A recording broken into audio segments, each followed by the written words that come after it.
आप सुन रहे हैं जगत गुरु तत्वदर्शी संत रामपाल जी महाराज द्वारा लिखित पुस्तक गीता तेरा ज्ञान अमृत का पेज नंबर 94। इस श्लोक गीता अध्याय 13 श्लोक 31 में भी यही स्पष्ट किया है कि वह परमात्मा अनादि होने से, निर्गुण होने से प्रत्येक प्राणी के शरीर में यानी सूर्य जैसे घड़े में स्थित होने पर भी न तो कुछ करता है, क्योंकि सब कार्य परमात्मा की शक्ति करती है। जैसे घड़े के जल में सूर्य दिखाई देता है, उससे जल गर्म हो रहा है, वह सूर्य करता नहीं दिखाई देता, उसकी उष्णता कर रही है। सूर्य कुछ नहीं करता दिखता और न परमात्मा उस शरीर में लिप्त होता है, जैसे सूर्य घड़े के जल में लिप्त नहीं होता। गीता अध्याय 13 श्लोक 32 में भी यही प्रमाण है। गीता अध्याय 13 श्लोक 33 में आत्मा और शरीर की स्थिति बताई है। गीता अध्याय 13 श्लोक 34 में गीता ज्ञान दाता ने अपने से अन्य परमेश्वर की जानकारी दी है। कहा है कि इस प्रकार क्षेत्र यानी शरीर तथा क्षेत्रज्ञ यानी गीता ज्ञान दाता के भेद को तथा कर्म करते करते भक्ति करके काल की प्रकृति अर्थात काल जाल से मुक्त जो साधक ज्ञान नेत्रों द्वारा जानकर तत्वदर्शी संत की खोज करके सत्य शास्त्रानुकूल साधना करके तत्व ज्ञान को समझकर उस परम अर्थात दूसरे परम ब्रह्म परमात्मा को प्राप्त होते हैं। उपरोक्त विवरण से स्पष्ट हुआ कि गीता ज्ञान दाता से अन्य पूर्ण परमात्मा है, जिसकी भक्ति की साधना करके साधक उस पूर्ण मोक्ष को प्राप्त हो जाता है, जो गीता अध्याय 15 श्लोक 4 में वर्णित है कि तत्व ज्ञान की प्राप्ति के पश्चात परमेश्वर के उस परम पद को खोजना चाहिए, जहां जाने के पश्चात साधक फिर लौटकर संसार में कभी नहीं आता। सारांश पूर्वोक्त प्रमाणों से तथा इस गीता अध्याय 13 के उपरोक्त प्रमाणों से स्पष्ट हुआ कि गीता ज्ञान दाता से अन्य परम अक्षर ब्रह्म अर्थात पूर्ण परमात्मा है, जिसकी शरण में जाने के लिए गीता ज्ञान दाता ने गीता अध्याय 18 श्लोक 62-66 में कहा है। वही पूर्ण मोक्षदायक है, वही पूजा करने योग्य है, वही सबका रचनहार है, वही सबका पालनहार धारण करने वाला सर्व सुखदायक है, उसको परमात्मा कहा जाता है। प्रश्न नंबर 49 धर्मदास जी का। गीता अध्याय 4 श्लोक 6 में गीता ज्ञान दाता ने कहा है कि मैं अजन्मा और अविनाशी रूप होते हुए भी समस्त प्राणियों का ईश्वर होते हुए भी अपनी योग माया से प्रकट होता हूँ। इसमें श्री कृष्ण जी अपने आप को समस्त प्राणियों का अविनाशी ईश्वर कह रहे हैं। अपने को अजन्मा भी कहा है। उत्तर जिंदा परमेश्वर जी का। हे धर्मदास जी, गीता का ज्ञान काल ब्रह्म ने श्री कृष्ण जी के शरीर में प्रवेश करके कहा है। श्री कृष्ण जी की कोई भूमिका नहीं है। गीता ज्ञान दाता काल ब्रह्म है। गीता ज्ञान दाता ने कहा है कि जितने प्राणी मेरे 21 ब्रह्मांडों में मेरे अंतर्गत हैं, मैं उनका श्रेष्ठ प्रभु यानी ईश्वर हूँ। यही प्रमाण गीता अध्याय 15 श्लोक 18 में भी है कि गीता ज्ञान दाता ने कहा है कि मैं लोक वेद यानी सुनी सुनाई बातें के आधार से अपने 21 ब्रह्मांडों वाले लोक में पुरुषोत्तम प्रसिद्ध हूँ। आप सुन रहे हैं जगत गुरु तत्वदर्शी संत रामपाल जी महाराज द्वारा लिखित पुस्तक गीता तेरा ज्ञान अमृत का पेज नंबर 95। क्योंकि मैं शरीरधारी प्राणियों से तथा अविनाशी जीवात्मा से भी श्रेष्ठ हूँ, जो मेरे अंतर्गत मेरे 21 ब्रह्मांडों में हैं। वास्तव में पुरुषोत्तम तो कोई अन्य ही है, जिसका वर्णन गीता अध्याय 15 श्लोक 17 में बताया गया है। गीता के अध्याय 4 श्लोक 6 में यह कहा है कि मैं अजह यानी अजन्मा अर्थात मैं तुम्हारी तरह जन्म नहीं लेता, मैं लीला से प्रकट होता हूँ। जैसे गीता अध्याय 10 में विराट रूप दिखाया था। फिर कहा है कि अव्ययात्मा यानी मेरी आत्मा अमर है। फिर कहा है कि आत्ममाया यानी अपनी लीला से संभवामी यानी उत्पन्न होता हूँ। यहाँ पर उत्पन्न होने की बात है, क्योंकि यह काल ब्रह्म अक्षर पुरुष के एक युग के उपरांत मरता है। फिर उस समय एक ब्रह्मांड का विनाश हो जाता है। देखें प्रश्न 9 का उत्तर। फिर दूसरे ब्रह्मांड में सर्व जीवात्माएं चली जाती हैं। काल ब्रह्म की आत्मा भी चली जाती है। वहाँ इसको पुनः युवा शरीर प्राप्त होता है। इसी प्रकार देवी दुर्गा की मृत्यु होती है। फिर काल ब्रह्म के साथ ही इसको भी युवा शरीर प्राप्त होता है। यह परम अक्षर ब्रह्म यानी सत्य पुरुष का विधान है। तो फिर उस नए ब्रह्मांड में दोनों पति पत्नी रूप में नए रजगुण युक्त ब्रह्मा, सतगुण युक्त विष्णु तथा तमगुण युक्त शिव को उत्पन्न करते हैं। फिर उस ब्रह्मांड में सृष्टि क्रम प्रारंभ होता है। इस प्रकार इस काल ब्रह्म की मृत्यु तथा लीला से जन्म होता है। गीता अध्याय 4 श्लोक 9 में भी स्पष्ट है, जिसमें गीता ज्ञान दाता ने कहा है कि मेरे जन्म तथा कर्म अलौकिक हैं। वास्तव में यह नाशवान है। आत्मा सर्व प्राणियों की भी अमर है। आपके महामंडलेश्वरों आचार्यों तथा शंकराचार्यों को आध्यात्मिक ज्ञान बिल्कुल नहीं है, इसलिए अनमोल ग्रंथों को ठीक से न समझकर लोकवेद यानी दंत कथा सुनाते हैं।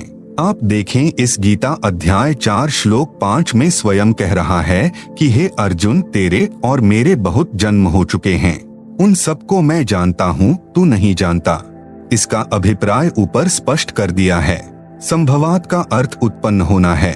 प्रमाण यजुर्वेद अध्याय 40 मंत्र 10 में भी कहा है कि कोई तो परमात्मा को संभवात यानी जन्म लेने वाला राम व कृष्ण की तरह मानता है, कोई असंभवात यानी उत्पन्न न होने वाला निराकार मानता है। अर्थात तत्वदर्शी संत जो सत्य ज्ञान बताते हैं उनसे सुनो, वे बताएंगे कि परमात्मा उत्पन्न होता है या नहीं।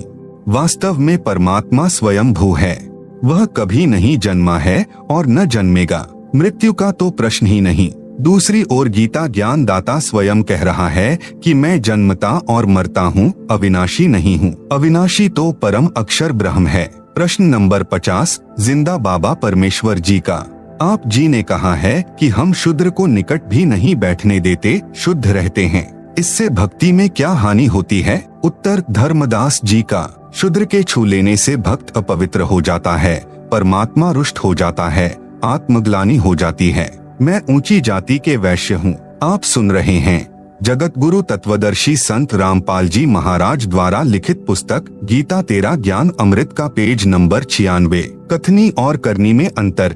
प्रश्न नंबर 51 धर्मदास जी का। हे जिंदा, यह तो सत्य ही है कि शूद्र से दूरी बनाए रखने से भक्त की पवित्रता बनी रहती है, क्या आप नहीं मानते? उत्तर बाबा जिंदा का। यह शिक्षा किसने दी? धर्मदास जी ने कहा, हमारे धर्मगुरु बताते हैं, आचार्य शंकराचार्य तथा ब्राह्मण बताते हैं। परमेश्वर कबीर जी ने धर्मदास को बताया।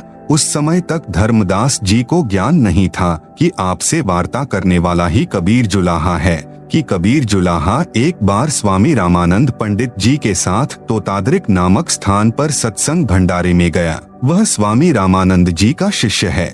सत्संग में मुख्य पंडित आचार्यों ने सत्संग में बताया कि भगवान राम ने शूद्र भीलनी के झूठे बेर खाए। भगवान तो समदर्शी थे, वे तो प्रेम से प्रसन्न होते हैं। भक्त को ऊंचे नीचे का अंतर नहीं देखना चाहिए, श्रद्धा देखी जाती है।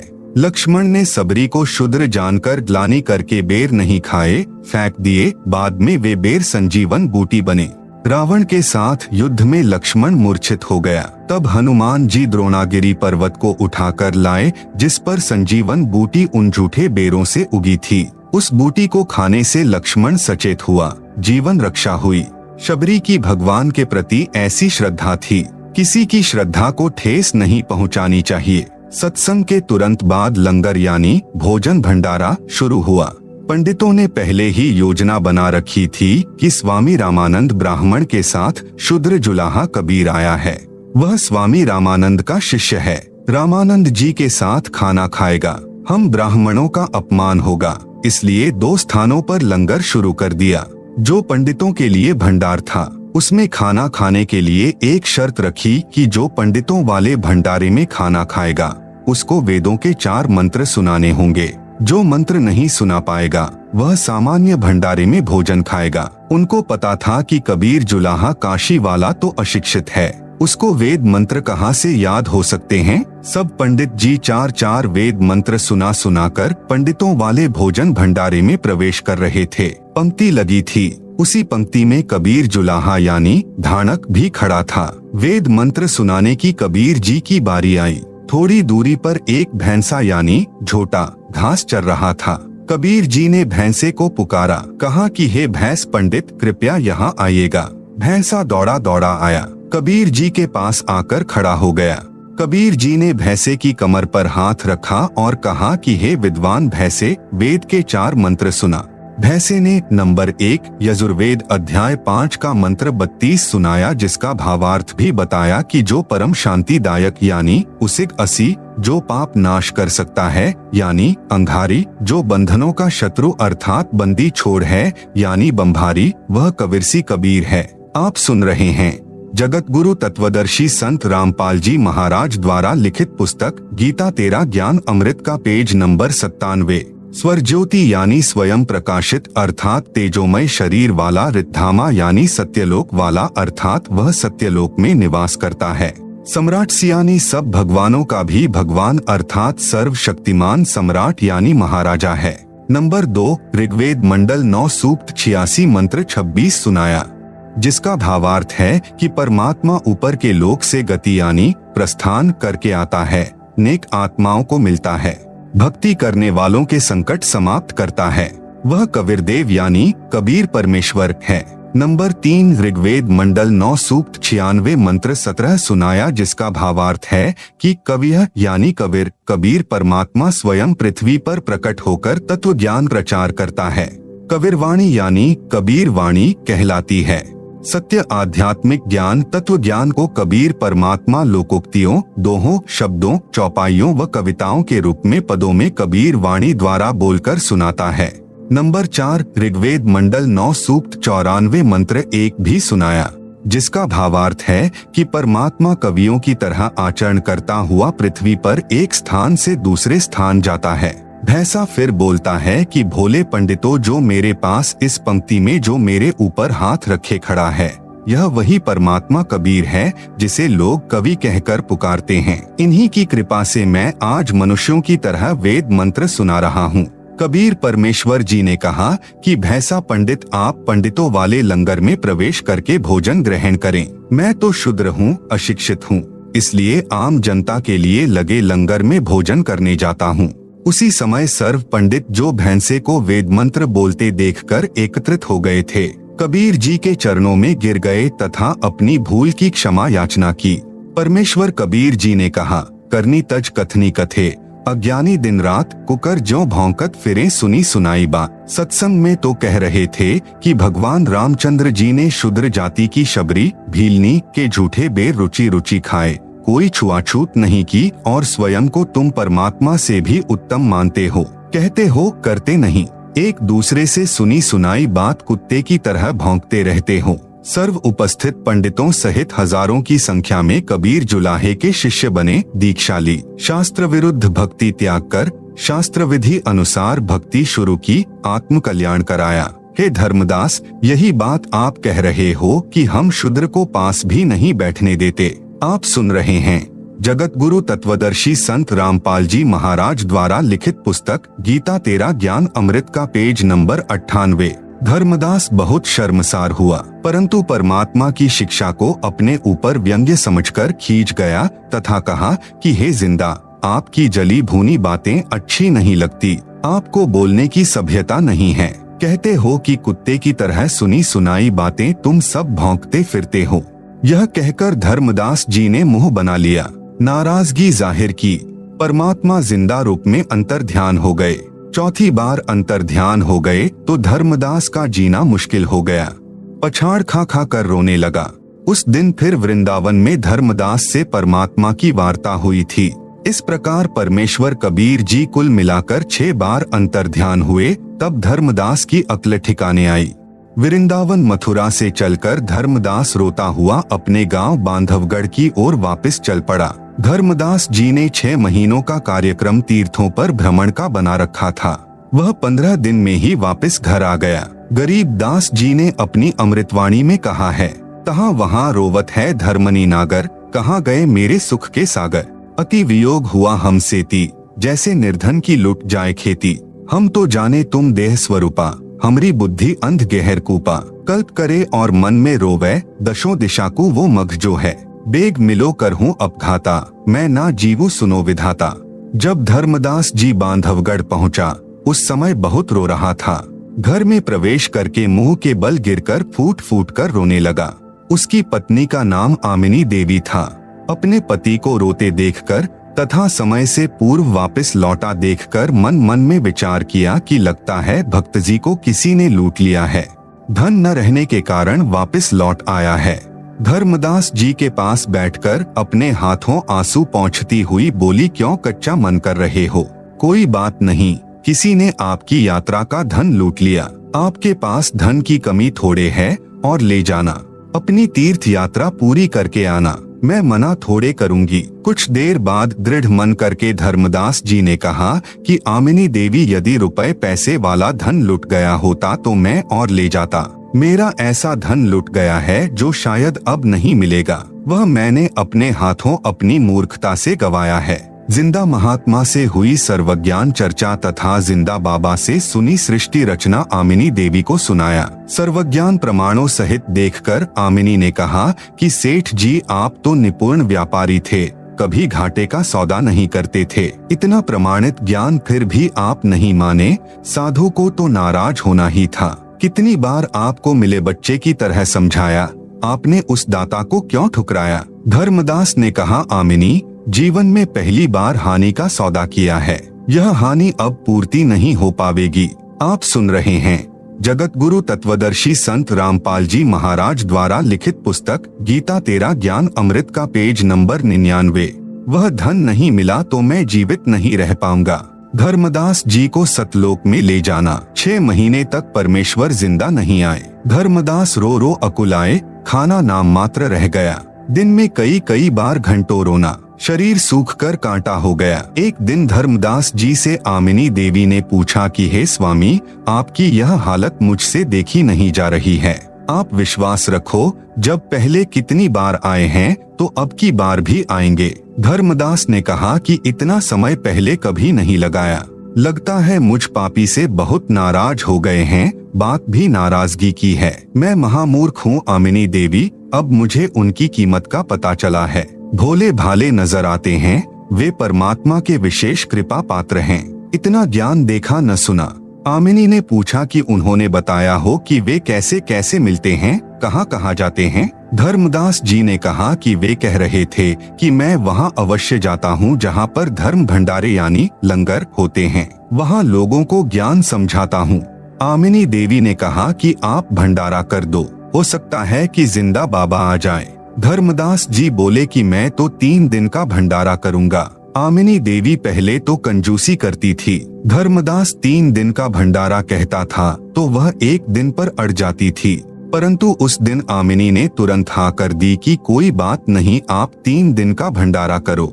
धर्मदास जी ने दूर दूर तक 3 दिन के भोजन भंडारे का संदेश भिजवा दिया, साधुओं का निमंत्रण भिजवा दिया। निश्चित दिन को भंडारा प्रारंभ हो गया। 2 दिन बीत गए, साधु महात्मा आए, ज्ञान चर्चा होती रही, परंतु जो ज्ञान जिंदा बाबा ने बताया था उसका उत्तर किसी के पास नहीं पाया। धर्मदास जी जानबूझकर साधुओं से प्रश्न करते थे कि क्या ब्रह्मा, विष्णु, शिव का भी जन्म होता है? उत्तर वही घिसा पिटा मिलता कि इनके कोई माता पिता नहीं हैं। इससे धर्मदास को स्पष्ट हो जाता कि वह जिंदा महात्मा नहीं आया है। वेश बदलकर आता तो भी ज्ञान तो सही बताता। तीसरे दिन भी दोपहर तक में जिंदा बाबा नहीं आए। धर्मदास जी ने दृढ़ निश्चय करके कहा कि यदि आज जिंदा बाबा नहीं आए तो मैं आत्महत्या करूंगा। ऐसे जीवन से मरना भला। परमात्मा तो अंतर्यामी है, जान गए कि आज भक्त पक्का मरेगा। उसी समय कुछ दूरी पर कदम्ब का पेड़ था, उसके नीचे उसी जिंदा वाली वेशभूषा में बैठे धर्मदास को दिखाई दिए। धर्मदास दौड़कर गया, ध्यान पूर्वक देखा, जिंदा महात्मा के गले से लग गया। अपनी गलती की क्षमा मांगी, कभी ऐसी गलती न करने का बार बार वचन किया। तब परमात्मा धर्मदास के घर में गए। आमिनी तथा धर्मदास दोनों ने बहुत सेवा की, दोनों ने दीक्षा ली। आप सुन रहे हैं जगत गुरु तत्वदर्शी संत रामपाल जी महाराज द्वारा लिखित पुस्तक गीता तेरा ज्ञान अमृत का पेज नंबर 100। परमात्मा ने जिंदा रूप में उनको प्रथम मंत्र की दीक्षा दी। कुछ दिन परमेश्वर उनके बाग में रहे। फिर एक दिन धर्मदास ने ऐसी ही गलती कर दी, परमात्मा अचानक गायब हो गए। धर्मदास जी ने अपनी गलती को घना यानी बहुत महसूस किया। खाना पीना त्याग दिया, प्रतिज्ञा कर ली कि जब तक दर्शन नहीं दोगे पीना खाना बंद। धर्मदास शरीर से बहुत दुर्बल हो गए, उठा बैठा भी नहीं जाता था। छठे दिन परमात्मा आए। धर्मदास को अपने हाथों उठाकर गले से लगाया, अपने हाथों खाना खिलाया। धर्मदास ने पहले चरण धोकर चरणामृत लिया, फिर ज्ञान चर्चा शुरू हुई। धर्मदास जी ने पूछा कि आप जी को इतना ज्ञान कैसे हुआ? परमेश्वर जी ने कहा कि मुझे सतगुरु मिले हैं, वे काशी शहर में रहते हैं, उनका नाम कबीर है, वे तो स्वयं परमेश्वर हैं, सतगुरु का रूप बनाकर लीला कर रहे हैं, जुलाहे का कार्य करते हैं। उन्होंने मुझे सतलोक दिखाया, वह लोक सबसे न्यारा है, वहाँ जो सुख है वह स्वर्ग में भी नहीं है। सदाबहार फलदार वृक्ष, सुंदर बाग, दूध की नदियाँ बहती हैं, सुंदर नर नारी रहते हैं, वे कभी वृद्ध नहीं होते, कभी मृत्यु नहीं होती। जो सतगुरु से तत्व ज्ञान सुनकर सत्य नाम की प्राप्ति करके भक्ति करता है वह उस परम धाम को प्राप्त करता है। इसी का वर्णन गीता अध्याय 15 श्लोक 4 में भी है। धर्मदास जी ने हठ करके कहा कि हे महाराज, मुझे वह अमर लोक दिखाने की कृपा करें ताकि मेरा विश्वास दृढ़ हो। परमेश्वर जी ने कहा कि आप भक्ति करो, जब शरीर त्याग कर जाएगा तो उस लोक को प्राप्त करेगा। धर्मदास जी के अधिक आग्रह करने पर परमेश्वर जिंदा ने कहा कि चलो आपको सत्यलोक ले चलता हूँ। धर्मदास की आत्मा को निकालकर ऊपर सत्यलोक में ले गए। परमेश्वर के दरबार के द्वार पर एक संतरी खड़ा था। जिंदा बाबा के रूप में खड़े परमेश्वर ने द्वारपाल से कहा कि धर्मदास को परमेश्वर के दर्शन कराकर लाओ। द्वारपाल ने एक अन्य हंस, सतलोक में भक्त को हंस कहते हैं, से कहा कि धर्मदास को परमेश्वर के सिंहासन के पास ले जाओ, सत्य पुरुष के दर्शन कराकर लाओ। वहाँ पर बहुत सारे हंस यानी भक्त तथा हंसनी यानी नारी भक्तमती इकट्ठे होकर नाचते गाते धर्मदास जी को सम्मान के साथ लेकर चले। सब हंसों तथा नारियों ने गले में सुंदर मालाएं पहन रखी थी। उनके शरीर का प्रकाश 16 सूर्यों के समान था। जब धर्मदास जी ने तख्त यानी सिंहासन पर बैठे सत्य पुरुष जी को देखा तो वही स्वरूप था जो धरती पर जिंदा बाबा के रूप में था, परंतु यहाँ पर परमेश्वर के एक रोम यानी शरीर के बाल का प्रकाश करोड़ सूर्यों तथा करोड़ चंद्रमा के प्रकाश से भी कहीं अधिक था। जिंदा रूप में नीचे से गए परमात्मा तख्त पर विराजमान अपने ही दूसरे स्वरूप पर चवर करने लगा।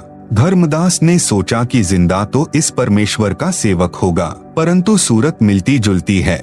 कुछ देर में तख्त पर बैठा परमात्मा खड़ा हुआ तथा जिंदा सिंहासन पर बैठ गया। आप सुन रहे हैं जगत गुरु तत्वदर्शी संत रामपाल जी महाराज द्वारा लिखित पुस्तक गीता तेरा ज्ञान अमृत का पेज नंबर 101। तेजोमय शरीर वाले प्रभु जिंदा के शरीर में समा गया। धर्मदास शर्म के मारे पानी पानी हो गया। अपने आप को कोसने लगा कि मैं कैसा दुष्ट हूँ, मैंने परमेश्वर को कितना दुखी किया, कितना अपमानित किया। मुझे वहाँ विश्वास नहीं हुआ। जब दर्शन कराकर सतलोक के भक्त वापस लाए, 3 दिन तक परमात्मा के सत्यलोक में रहा। उधर से धर्मदास को 3 दिन से अचेत देखकर घर, गांव तथा रिश्तेदार व मित्र बांधवगढ़ में धर्मदास जी के घर पर इकट्ठे हो गए। कोई झाड़ फूंक करा रहा था, कोई वैद्य से उपचार करा रहा था, परंतु सब उपाय व्यर्थ हो चुके थे। किसी को आशा नहीं रही थी कि धर्मदास जिंदा हो जाएगा। तीसरे दिन परमात्मा ने उसकी आत्मा को शरीर में प्रवेश कर दिया। धर्मदास जी को उस बाग से उठाकर घर ले गए थे, जहाँ से परमात्मा उसको सत्यलोक लेकर गए थे। धर्मदास सचेत हो गया था। धर्मदास जी सचेत होते ही उस बाग में उसी स्थान पर गए तो वही परमात्मा जिंदा बाबा के रूप में बैठे थे। धर्मदास जी चरणों में गिर गए और कहने लगे, हे प्रभु, मुझ अज्ञानी को क्षमा करो प्रभु।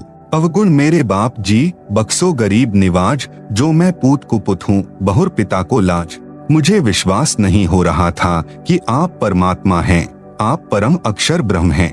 कभी कभी आत्मा तो कहती थी कि पूर्ण ब्रह्म के बिना ऐसा ज्ञान पृथ्वी पर कौन सुना सकता है, परंतु मन तुरंत विपरीत विचार खड़े कर देता था। हे सत्य पुरुष, आपने अपने शरीर की वह शोभा जो सत्यलोक में है, यहाँ क्यों प्रकट नहीं कर रखी?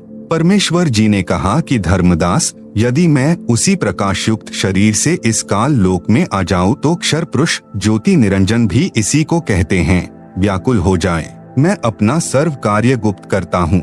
यह मुझे एक सिद्धि वाला संत मानता है, लेकिन इसको यह नहीं मालूम कि मैं कहाँ से आया हूँ, कौन हूँ। परमेश्वर ने धर्मदास से प्रश्न किया कि आपको कैसा लगा मेरा देश। धर्मदास बोले कि हे परमेश्वर, इस संसार में अब मन नहीं लग रहा। उस पवित्र स्थान के सामने तो यह काल का संपूर्ण लोक 21 ब्रह्मांडों का क्षेत्र नरक के समान लग रहा है। जन्म मरण यहाँ का अटल विधान है।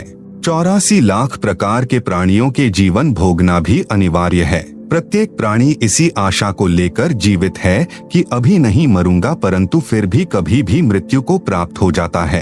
प्रत्येक प्राणी एक दूसरे से कपट से बातें करता है, लेकिन आपके सत्यलोक में सब व्यक्ति प्यार से बातें करते हैं, निष्कपट व्यवहार करते हैं। मैंने तीनों दिन यही जांच की थी। यदि धर्मदास जी अपने घर पर उपस्थित स्वजनों को न देखते जो उसके अचेत होने के साक्षी थे, तो समझते कि कोई स्वप्न देखा होगा। आप सुन रहे हैं जगत गुरु तत्वदर्शी संत रामपाल जी महाराज द्वारा लिखित पुस्तक गीता तेरा ज्ञान अमृत का पेज नंबर 102। परंतु अब दृढ़ निश्चय हो गया था। उपरोक्त वर्णन पवित्र कबीर सागर अध्याय ज्ञान प्रकाश पृष्ठ 57-58 पर, मोहम्मद बोध पृष्ठ 20-21 पर, दशमुकामी रेखता ज्ञान स्थिति बोध पृष्ठ 83 पर, अमर मूल पृष्ठ 202 पर। क्या गुरु बदल सकते हैं? धर्मदास ने प्रश्न किया। प्रश्न नंबर 52 धर्मदास जी का। हे प्रभु, क्या गुरु बदल सकते हैं? सुना है संतों से कि गुरु नहीं बदलना चाहिए। गुरु एक ज्ञान अनेक। उत्तर सत्य पुरुष का। जब तक गुरु मिले नहीं साचा, तब तक गुरु करो 10 पांचा। कबीर झूठे गुरु के पक्ष को तजत न लागे वार, द्वार न पावे मोक्ष का, रह वार का वार। भावार्थ, जब तक सच्चा गुरु यानी सतगुरु न मिले तब तक गुरु बदलते रहना चाहिए, चाहे कितने ही गुरु क्यों न बनाने पड़े और बदलने पड़े। झूठे गुरु को तुरंत त्याग देना। कबीर डूबे थे पर उभरे, गुरु के ज्ञान चमक, बेड़ा देखा जर्जरा, उतर चले फड़क। भावार्थ, जिस समय मुझे सत्य गुरु मिले, उनके ज्ञान के प्रकाश से पता चला कि हमारा ज्ञान और समाधान यानी साधना गलत है, तो ऐसे गुरु बदल दिया जैसे किसी डर से पशु फड़क कर बहुत तेज दौड़ता है, और जैसे रात्रि में सफर कर रहे यात्रियों को सुबह प्रकाश में पता चले कि जिस नौका में हम सवार हैं उसमें पानी प्रवेश कर रहा है और साथ में सुरक्षित और साबुत नौका खड़ी है, तो समझदार यात्री जिसने कोई नशा न कर रखा हो, वह तुरंत फूटी नौका को त्याग कर साबुत यानी लीक प्रूफ नौका में बैठ जाता है। मैंने जब काशी में कबीर जी सच्चे गुरु का यह ज्ञान सुना जो आपको सुनाया है, तो जाति धर्म को नहीं देखा। उसी समय सत्य गुरु की शरण में चला गया और दीक्षा मंत्र लेकर भक्ति कर रहा हूँ। सतगुरु ने मुझे दीक्षा देने का आदेश दे रखा है। हे धर्मदास, विचार कीजिए, यदि एक वैद्य से रोगी स्वस्थ नहीं होता तो क्या अन्य डॉक्टर के पास नहीं जाता? धर्मदास ने कहा कि जाता है, जाना भी चाहिए, जीवन रक्षा करनी चाहिए। परमेश्वर ने कहा कि इसी प्रकार मनुष्य जन्म जीव कल्याण के लिए मिलता है। जीव को जन्म मरण का दीर्घ रोग लगा है। यह सत्य नाम तथा सार नाम बिना समाप्त नहीं हो सकता। दोनों मंत्र काशी में सतगुरु कबीर रहते हैं, उनसे मिलते हैं, पृथ्वी पर और किसी के पास नहीं हैं। आप सुन रहे हैं जगत गुरु तत्वदर्शी संत रामपाल जी महाराज द्वारा लिखित पुस्तक गीता तेरा ज्ञान अमृत का पेज नंबर 103। आप काशी में जाकर दीक्षा लेना, आपका कल्याण हो जाएगा, क्योंकि सत्य गुरु के बिना मेरा वह सत्यलोक प्राप्त नहीं हो सकता। धर्मदास जी ने कहा कि आप स्वयं सत्य पुरुष हैं, अब मैं धोखा नहीं खा सकता। आप अपने को छुपाए हुए हैं। हे प्रभु, मैंने गुरु रूपदास जी से दीक्षा ले रखी है। मैं पहले उनसे गुरु बदलने की आज्ञा लूंगा। यदि वे कहेंगे तो मैं गुरु बदलूंगा, परंतु धर्मदास की मूर्खता की हद देखकर परमेश्वर छठी बार अंतर्ध्यान हो गए। धर्मदास जी फिर व्याकुल हो गए। पहले रूपदास जी के पास गए जो श्री कृष्ण अर्थात श्री विष्णु जी के पुजारी थे, जो वैष्णव पंथ से जुड़े थे। धर्मदास जी ने संत रूपदास जी से सर्व घटना बताई तथा गुरु बदलने की आज्ञा चाही। संत रूपदास जी अच्छी आत्मा के इंसान थे। उन्होंने कहा, बेटा धर्मदास, जो ज्ञान आपने सुना है जिस जिंदा बाबा से, यह ज्ञान भगवान ही बता सकता है। मेरी तो आयु अधिक हो गई है, मैं तो इस मार्ग को त्याग नहीं सकता। आपकी इच्छा है तो आप उस महात्मा से दीक्षा ले सकते हो। तब धर्मदास जी काशी में गए। वहाँ पर कबीर जुलाहे की झोंपड़ी का पता किया। वहाँ कपड़ा बुनने का कार्य करते कबीर परमेश्वर को देखकर आश्चर्य का ठिकाना नहीं रहा। खुशी भी अपार हुई कि सतगुरु तथा परमेश्वर यही है। तब उनसे दीक्षा ली और अपना कल्याण कराया। कबीर परमेश्वर जी ने धर्मदास जी को फिर 2 अक्षर, जिसमें एक ओम मंत्र है तथा दूसरा तत् जो सांकेतिक है, का सत्य नाम दिया। फिर सार नाम देकर सतलोक का वासी किया। कलयुग में परमात्मा अन्य निम्न अच्छी आत्माओं यानी दृढ़ भक्तों को मिले। नंबर 2 संत मलूक दास अरोड़ा जी को मिले। नंबर 3 संत दादू दास जी आमेर राजस्थान वाले को मिले। नंबर 4 संत नानक देव जी को सुल्तानपुर शहर के पास बह रही बेई नदी पर मिले, जहां गुरु द्वारा सच्चखंड साहिब यादगार रूप में बना है। नंबर 5 संत गरीब दास जी गांव छुड़ानी जिला झज्जर हरियाणा वाले को मिले। उस स्थान पर वर्तमान में यादगार बनी हुई है। संत गरीब दास जी 10 वर्ष के बच्चे थे। अपने ही खेतों में अन्य कई ग्वालों के संग गौएं चराने जाया करते थे। परमेश्वर जिंदा बाबा के रूप में सत्यलोक यानी सच्चखंड से चलकर आए। यह लोक सर्व भवनों के ऊपर ही जहां परमात्मा रहते हैं। संत गरीब दास जी की आत्मा को ऊपर अपने लोक में परमेश्वर लेकर गए। बच्चे को मृत जानकर शाम को चिता पर रखकर अंतिम संस्कार करने वाले थे। तत्काल परमात्मा ने संत गरीबदास जी की आत्मा को ऊपर ब्रह्मांडों का भ्रमण कराकर सत्य ज्ञान बताकर शरीर में प्रवेश कर दिया। बालक जीवित हो गया। यह घटना फाल्गुन शुदी द्वादशी संवत 1784 सन 1727 की है। आप सुन रहे हैं जगत गुरु तत्वदर्शी संत रामपाल जी महाराज द्वारा लिखित पुस्तक गीता तेरा ज्ञान अमृत का पेज नंबर 104। संत गरीबदास जी को परमात्मा ने तत्व ज्ञान प्रदान किया। उनका ज्ञान योग खोल दिया, जिस कारण से संत गरीबदास जी ने 24,000 वाणी बोली, जो संत गोपाल दास जी द्वारा लिखी गई। उन अमृतवाणियों को छपवाकर ग्रंथ रूप दे दिया है। यह दास यानी संत रामपाल दास उसी से सत्संग किया करता है। संत गरीबदास जी ने अमृत वाणी में कहा है, गरीब हम सुल्तानी नानक तारे दादू को उपदेश दिया, जाति जुलाहा भेद ना पाया, काशी माहे कबीर हुआ। गरीब अनंत कोटि ब्रह्मांड का, एक रति नहीं भार, सतगुरु पुरुष कबीर हैं, कुल के सिरजनहार। भावार्थ, संत गरीबदास जी ने परमात्मा से प्राप्त दिव्य दृष्टि से देखकर भूत भविष्य का ज्ञान कहा है। बताया है कि जो काशी नगर उत्तर प्रदेश में जुलाहा कबीर जी थे, वे सर्व ब्रह्मांडों के सृजनहार हैं। सर्व ब्रह्मांडों को अपनी शक्ति से ठहराया है।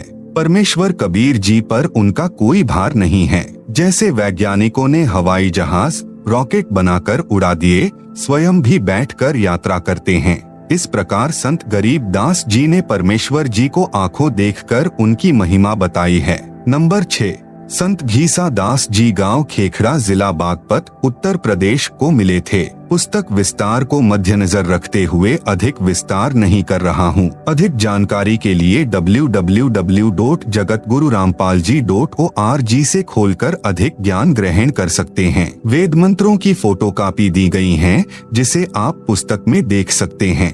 प्रमाण ऋग्वेद मंडल नंबर 9 सूक्त 86 मंत्र 26 से 27। विवेचन पुस्तक में दी गई फोटोकॉपी ऋग्वेद मंडल 9 सूक्त 86 मंत्र 26 की है, जो आर्य समाज के आचार्यों व महर्षि दयानंद के चेलों द्वारा अनुवादित है, जिसमें स्पष्ट है कि यज्ञ करने वाले अर्थात धार्मिक अनुष्ठान करने वाले यजमानों अर्थात भक्तों के लिए परमात्मा सब रास्तों को सुगम करता हुआ, अर्थात जीवन रूपी सफर के मार्ग को दुखों रहित करके सुगम बनाता हुआ, उनके विघ्नों अर्थात संकटों का मर्दन करता है अर्थात समाप्त करता है। आप सुन रहे हैं जगत गुरु तत्वदर्शी संत रामपाल जी महाराज द्वारा लिखित पुस्तक गीता तेरा ज्ञान अमृत का पेज नंबर 105। भक्तों को पवित्र अर्थात पाप रहित विकार रहित करता है। जैसा कि अगले मंत्र 27 में कहा है कि जो परमात्मा धुलोक अर्थात सत्यलोक के तीसरे पृष्ठ पर विराजमान है, वहाँ पर परमात्मा के शरीर का प्रकाश बहुत अधिक है। उदाहरण के लिए परमात्मा के एक रोम यानी शरीर के बाल का प्रकाश करोड़ सूर्य तथा इतने ही चंद्रमाओं के मिले जुले प्रकाश से भी अधिक है। यदि वह परमात्मा उसी प्रकाश युक्त शरीर से पृथ्वी पर प्रकट हो जाए तो हमारी चर्म दृष्टि उन्हें देख नहीं सकती। जैसे उल्लू पक्षी दिन में सूर्य के प्रकाश के कारण कुछ भी नहीं देख पाता है, यही दशा मनुष्यों की हो जाए, इसलिए वह परमात्मा अपने रूप अर्थात शरीर के प्रकाश को सरल करता हुआ उस स्थान से जहाँ परमात्मा ऊपर रहता है वहाँ से गति करके बिजली के समान क्रीड़ा अर्थात लीला करता हुआ चलकर आता है, श्रेष्ठ पुरुषों को मिलता है। यह भी स्पष्ट है कि आप कवियः अर्थात कबीरदेव हैं। हम उन्हें कबीर साहेब कहते हैं। विवेचन पुस्तक में दी गई फोटोकॉपी ऋग्वेद मंडल 9 सूक्त 86 के मंत्र 27 की है। इसमें स्पष्ट है कि परमात्मा धुलोक अर्थात अमर लोक के तीसरे पृष्ठ अर्थात भाग पर विराजमान है। सत्यलोक अर्थात शाश्वत स्थान के 3 भाग हैं। एक भाग में वन पहाड़ झरने बाग बगीचे आदि हैं। यह बाह्य भाग है अर्थात बाहरी भाग है। जैसे भारत की राजधानी दिल्ली भी 3 भागों में बंटी है। बाहरी दिल्ली जिसमें गांव खेत खलिहान और नहरें हैं, दूसरा बाजार बना है, तीसरा संसद भवन तथा कार्यालय हैं। इसके पश्चात धुलोक में बस्तियां हैं। सपरिवार मोक्ष प्राप्त हंसात्माएं रहती हैं। पृथ्वी पर जैसे भक्त को भक्तात्मा कहते हैं, इसी प्रकार सत्यलोक में हंसात्मा कहलाते हैं। तीसरे भाग में सर्वोपरि परमात्मा का सिंहासन है। आप सुन रहे हैं जगत गुरु तत्वदर्शी संत रामपाल जी महाराज द्वारा लिखित पुस्तक गीता तेरा ज्ञान अमृत का पेज नंबर 106। उसके आसपास केवल नर आत्माएं रहती हैं। वहाँ स्त्री पुरुष का जोड़ा नहीं है। वे यदि अपना परिवार चाहते हैं तो शब्द यानी वचन से केवल पुत्र उत्पन्न कर लेते हैं। इस प्रकार शाश्वत स्थान अर्थात सत्यलोक 3 भागों में परमात्मा ने बांट रखा है। वहाँ यानी सत्यलोक में प्रत्येक स्थान पर रहने वालों में वृद्धावस्था नहीं है, वहाँ मृत्यु नहीं है। इसीलिए गीता अध्याय 7 श्लोक 29 में कहा है कि जो जरा अर्थात वृद्ध अवस्था तथा मरण अर्थात मृत्यु से छूटने का प्रयत्न करते हैं वे तत्ब्रह्म अर्थात परम अक्षर ब्रह्म को जानते हैं। सत्यलोक में सत्य पुरुष रहता है, वहाँ पर जरा मरण नहीं है। बच्चे युवा होकर सदा युवा रहते हैं। प्रमाण के लिए ऋग्वेद मंडल नंबर 9 सूक्त 82 मंत्र 1 से 2 का फोटो कॉपी देखें जिसे पुस्तक में दिया गया है। विवेचन पुस्तक में दी गई ऋग्वेद मंडल 9 सूक्त 82 मंत्र 1 से 2 की फोटो कॉपी है। यह अनुवाद महर्षि दयानंद जी के दिशा निर्देश से उन्हीं के चेलों ने किया है और सार्वदेशिक आर्य प्रतिनिधि सभा दिल्ली से प्रकाशित है। आप सुन रहे हैं जगत गुरु तत्वदर्शी संत रामपाल जी महाराज द्वारा लिखित पुस्तक गीता तेरा ज्ञान अमृत का पेज नंबर 107। इनमें स्पष्ट है कि मंत्र 1 में कहा है सर्व की उत्पत्ति करने वाला परमात्मा तेजोमय शरीर युक्त है, पापों को नाश करने वाला और सुखों की वर्षा करने वाला अर्थात सुखों की झड़ी लगाने वाला है। वह ऊपर सत्यलोक में सिंहासन पर बैठा है जो देखने में राजा के समान है। यही प्रमाण सूक्ष्म वेद में है कि अर्श कुर्श पर सफेद गुमट है जहाँ परमेश्वर का डेरा, श्वेत छत्र सिर मुकुट विराजे देखत न उस चेहरे नु। यही प्रमाण बाइबल ग्रंथ तथा कुरान शरीफ में है कि परमात्मा ने 6 दिन में सृष्टि रची और 7वें दिन ऊपर आकाश में तख्त अर्थात सिंहासन पर जा विराजा। बाइबल के उत्पत्ति ग्रंथ अध्याय 2 श्लोक 26 से 30 तथा कुरान शरीफ की सूरत फुरकानी 25 आयत 52 से 59 में है। वह परमात्मा अपने अमर धाम से चलकर पृथ्वी पर शब्द वाणी से ज्ञान सुनाता है। वह वर्णीय अर्थात आदरणीय श्रेष्ठ व्यक्तियों को प्राप्त होता है, उनको मिलता है। जैसे नंबर 1 संत धर्मदास जी बांधवगढ़ मध्य प्रदेश वाले को मिले, नंबर 2 संत मलूक दास जी को मिले, नंबर 3 संत दादू दास जी को आमेर राजस्थान में मिले, नंबर 4 संत नानक देव जी को मिले, नंबर 5 संत गरीब दास जी गांव छुड़ानी जिला झज्जर हरियाणा वाले को मिले, नंबर 6 संत घीसा दास जी गांव खेखड़ा जिला बागपत उत्तर प्रदेश वाले को मिले, नंबर 7 संत जम्भेश्वर जी बिश्नोई धर्म के प्रवर्तक को गांव समराथल राजस्थान वाले को मिले। वह परमात्मा अच्छी आत्माओं को मिलते हैं। जो परमात्मा के दृढ़ भक्त होते हैं उन पर परमात्मा का विशेष आकर्षण होता है। उदाहरण भी बताया है कि जैसे विद्युत अर्थात आकाशीय बिजली स्नेह वाले स्थानों को आधार बनाकर गिरती है, जैसे कांसी धातु पर बिजली गिरती है। पहले कांसी धातु के कटोरे, गिलास, थाली, बेले आदि आदि होते थे। वर्षा के समय तुरंत उठाकर घर के अंदर रखा करते थे। वृद्ध कहते थे कि कांसी के बर्तन पर बिजली अमूमन गिरती है। इसी प्रकार परमात्मा अपने प्रिय भक्तों पर आकर्षित होकर मिलते हैं। मंत्र नंबर 2 में तो यह भी स्पष्ट किया है कि परमात्मा उन अच्छी आत्माओं को उपदेश करने की इच्छा से स्वयं महापुरुषों को मिलते हैं। उपदेश का भावार्थ है कि परमात्मा तत्व ज्ञान बताकर उनको दीक्षा भी देते हैं। उनके सतगुरु भी स्वयं परमात्मा होते हैं। यह भी स्पष्ट किया है कि परमात्मा अत्यंत गतिशील पदार्थ अर्थात बिजली के समान तीव्रगामी होकर हमारे धार्मिक अनुष्ठानों में आप पहुंचते हैं। आप जी ने पीछे पढ़ा कि संत धर्मदास को परमात्मा ने यही कहा था कि मैं वहां पर अवश्य जाता हूं जहां धार्मिक अनुष्ठान होते हैं, क्योंकि मेरी अनुपस्थिति में काल कुछ भी उपद्रव कर देता है, जिससे साधकों की आस्था परमात्मा से छूट जाती है। मेरे रहते वह ऐसी गड़बड़ नहीं कर सकता। आप सुन रहे हैं जगत गुरु तत्वदर्शी संत रामपाल जी महाराज द्वारा लिखित पुस्तक गीता तेरा ज्ञान अमृत का पेज नंबर 108। इसीलिए गीता अध्याय 3 श्लोक 15 में कहा है कि वह अविनाशी परमात्मा जिसने ब्रह्म को भी उत्पन्न किया सदा ही यज्ञों में प्रतिष्ठित है, अर्थात धार्मिक अनुष्ठानों में उसी को इष्ट रूप में मानकर आरती स्तुति करनी चाहिए। इस ऋग्वेद मंडल 9 सूक्त 82 मंत्र 2 में यह भी स्पष्ट किया है कि आप कविर्वेधस्य यानी कविर्देव है, जो सर्व को उपदेश देने की इच्छा से आते हो। आप पवित्र परमात्मा हैं, हमारे पापों को छुड़वाकर अर्थात नाश करके। हे अमर परमात्मा, आप हमको सुख दें और द्युतम वसाना निर्निजम परियसी यानी हम आपकी संतान हैं।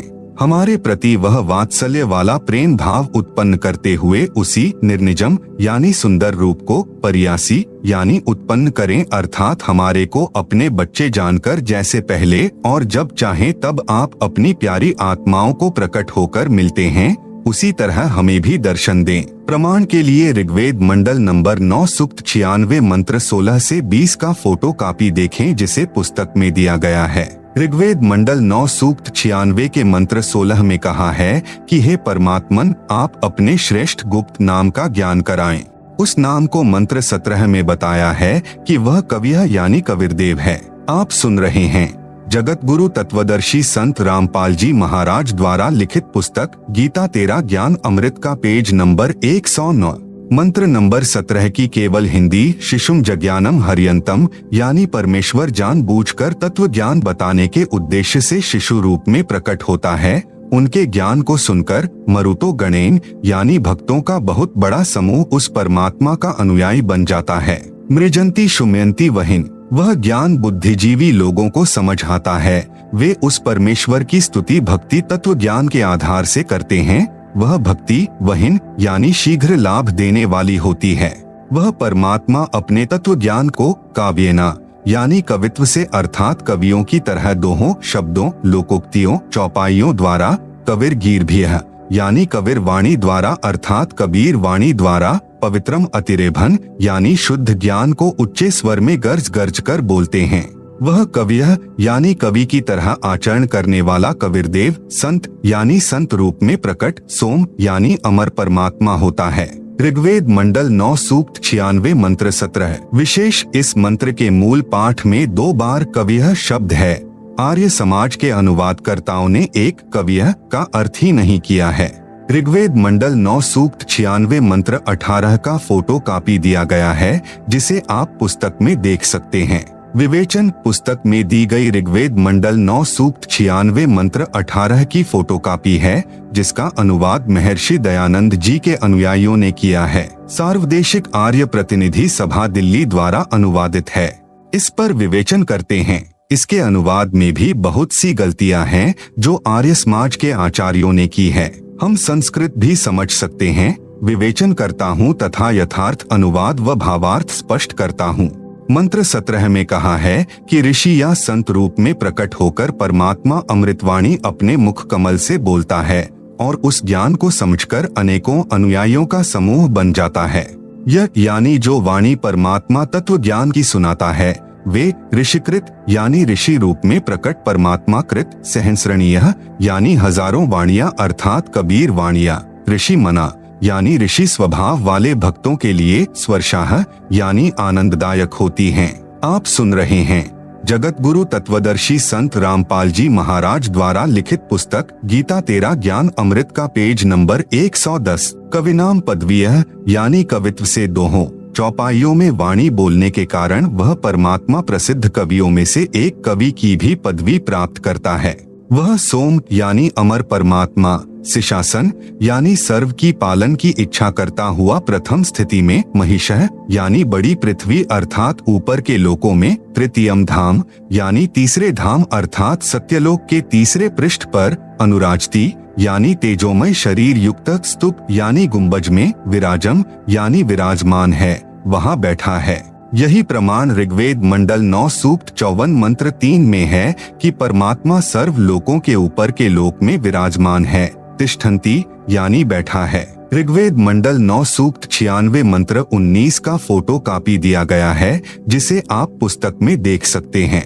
विवेचन: ऋग्वेद मंडल 9 सूक्त 96 मंत्र 19 का भी आर्य समाज के विद्वानों ने अनुवाद किया है। इसमें भी बहुत सारी गलतियां हैं। पुस्तक विस्तार के कारण केवल अपने मतलब की जानकारी प्राप्त करते हैं। इस मंत्र में चौथे धाम का वर्णन है, जो आप जी सृष्टि रचना में पढ़ेंगे उससे पूर्ण जानकारी होगी। पढ़े इसी पुस्तक के पृष्ठ 120 पर। परमात्मा ने ऊपर के 4 लोक अजर अमर रचे हैं। नंबर 1 अनामी लोक जो सबसे ऊपर है, नंबर 2 अगम लोक, नंबर 3 अलख लोक, नंबर 4 सत्यलोक। हम पृथ्वी लोक पर हैं। यहाँ से ऊपर के लोकों की गिनती करेंगे तो नंबर 1 सत्यलोक, नंबर 2 अलख लोक, नंबर 3 अगम लोक तथा नंबर 4 अनामी लोक गिना जाता है। उस चौथे धाम में बैठकर परमात्मा ने सर्व ब्रह्मांडों व लोकों की रचना की। शेष रचना सत्यलोक में बैठकर की थी। आर्य समाज के अनुवादकों ने तुरीय परमात्मा अर्थात चौथे परमात्मा का वर्णन किया है। यह चौथा धाम है। उसमें मूल पाठ मंत्र 19 का भावार्थ है कि तत्वदर्शी संत चौथे धाम तथा चौथे परमात्मा का विभक्ति यानी भिन्न भिन्न वर्णन करता है। आप सुन रहे हैं जगत गुरु तत्वदर्शी संत रामपाल जी महाराज द्वारा लिखित पुस्तक गीता तेरा ज्ञान अमृत का पेज नंबर 111। पाठक जन कृपया पढ़ें सृष्टि रचना इसी पुस्तक के पृष्ठ 120 पर, जिससे आप जी को ज्ञान होगा कि लेखक संत रामपाल दास ही वह तत्वदर्शी संत है जो तत्व ज्ञान से परिचित है। ऋग्वेद मंडल 9 सूक्त 96 मंत्र 20 का फोटो कॉपी देखें जिसे पुस्तक में दिया गया है। विवेचन: ऋग्वेद मंडल 9 सूक्त 96 मंत्र 20 का यथार्थ ज्ञान जानते हैं। इस मंत्र का अनुवाद महर्षि दयानंद के चेलों द्वारा किया गया है।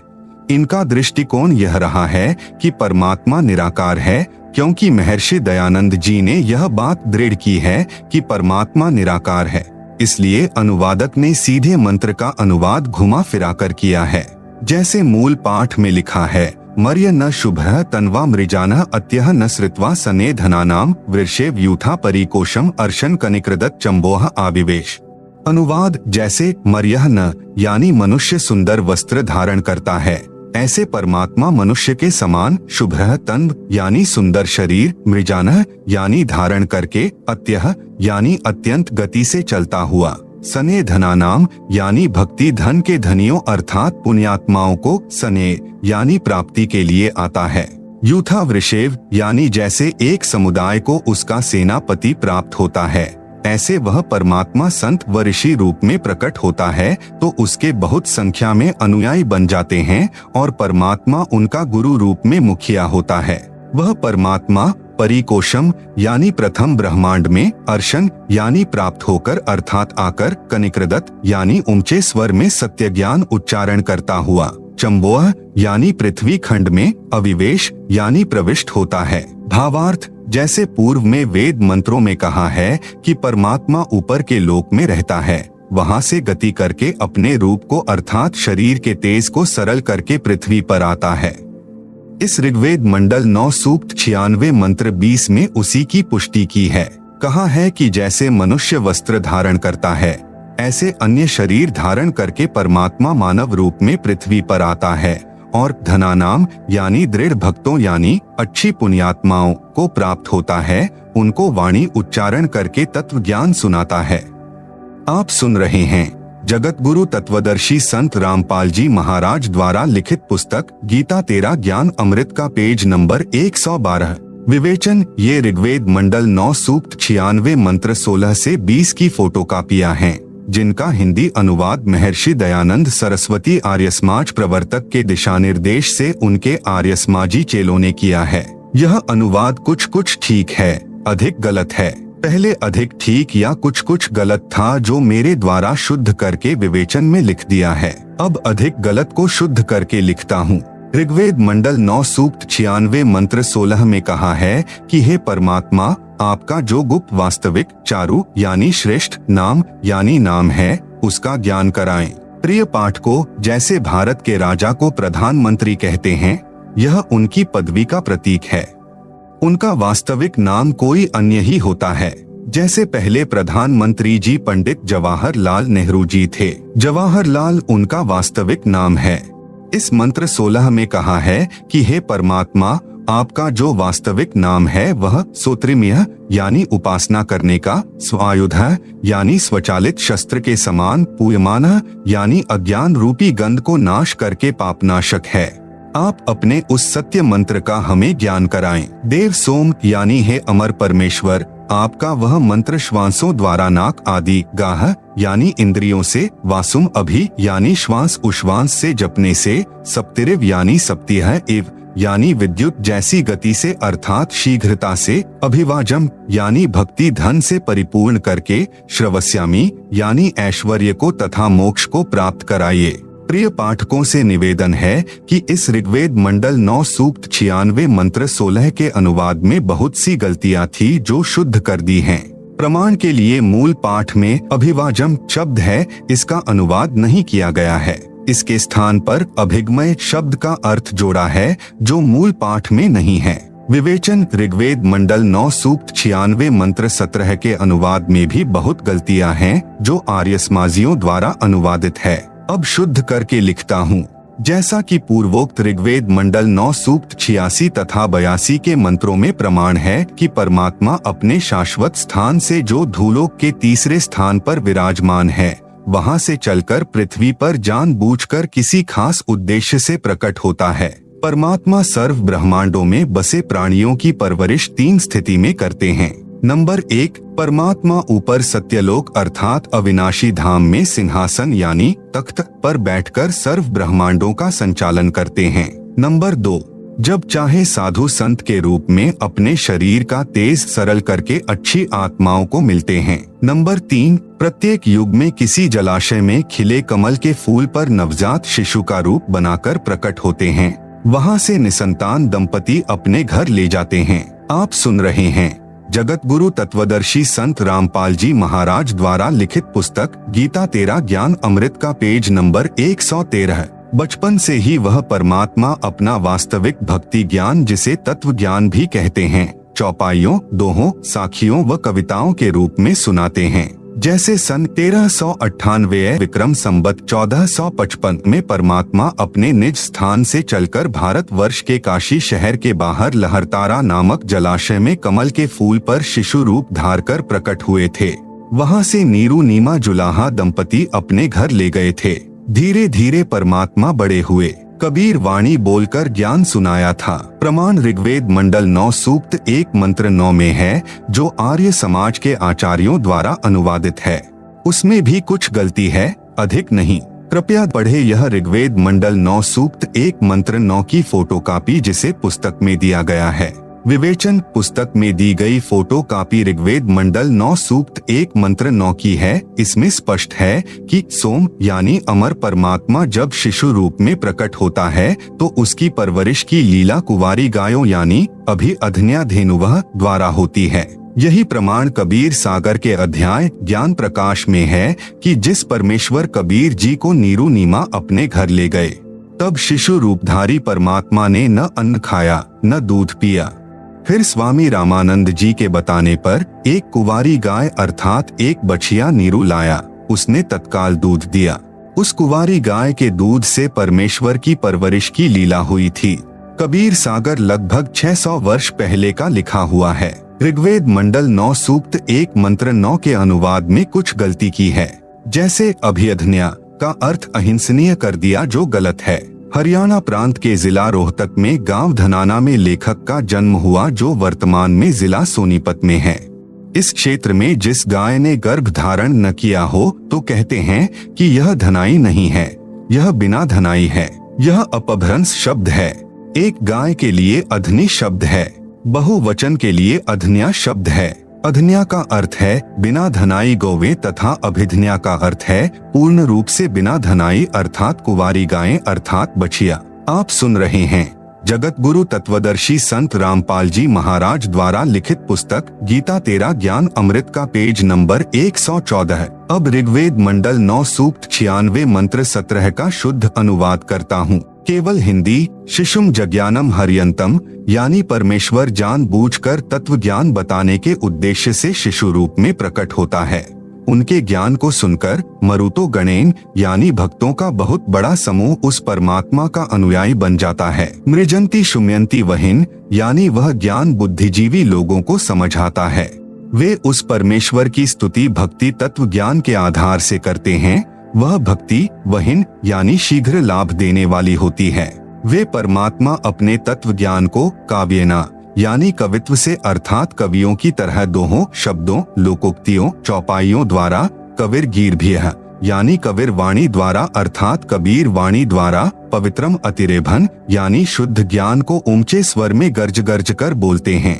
वह कवियः यानी कवि की तरह आचरण करने वाला कबीरदेव, संत यानी संत रूप में प्रकट, सोम यानी अमर परमात्मा होता है। ऋग्वेद मंडल 9 सूक्त 96 मंत्र 17। विशेष इस मंत्र के मूल पाठ में 2 बार कवियः शब्द है। आर्य समाज के अनुवादकर्ताओं ने एक कवियः का अर्थ ही नहीं किया है। विवेचन ऋग्वेद मंडल 9 सूक्त 96 मंत्र 18 पर विवेचन करते हैं। इसके अनुवाद में भी बहुत सी गलतियां हैं। हम संस्कृत भी समझ सकते हैं। विवेचन करता हूँ तथा यथार्थ अनुवाद व भावार्थ स्पष्ट करता हूँ। मंत्र 17 में कहा कि ऋषि या संत रूप में प्रकट होकर परमात्मा अमृतवाणी अपने मुख कमल से बोलता है और उस ज्ञान को समझकर अनेकों अनुयायियों का समूह बन जाता है।